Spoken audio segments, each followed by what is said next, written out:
Antara gold bar 5 gram dan juga 1 dinar, yang mana lebih baik?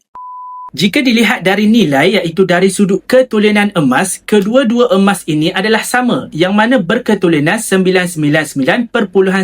Bezanya hanya dari berat emas sahaja yang mana gold bar ini beratnya 5 gram dan 1 dinar ini beratnya 4.25 gram. Beza beratnya sebanyak 0.75 gram. Jadi dari sudut harga, 5 gram ini jika dibeli harganya lebih mahal sedikit berbanding 1 dinar. Jadi untuk menjawab soalan yang mana lebih baik? Kedua-dua emas ini baik untuk disimpan. Jadi anda boleh pilih sama ada anda mahukan bentuk bulat ataupun bentuk petak macam ni. Ataupun tuan-puan boleh pilih mengikut bajet yang anda miliki. Yang mana 5 gram ini berharga sekitar RM2,700, manakala 1 dinar ini berharga sekitar RM2,400. Jadi pilihan di tangan anda. Pembelian emas public gold adalah secara online. Anda hanya perlu daftar secara percuma sebagai ahli public gold untuk membuat belian terus. Dan bila gram emas anda dalam akaun dah cukup, anda boleh terus fizikalkan emas seperti ini. Jika tuan-puan nak tahu cara bermula untuk dapatkan 1 dinar ataupun 5 gram, boleh rujuk pin video di profil atau klik link di bio untuk ada bimbing sebaiknya, okey?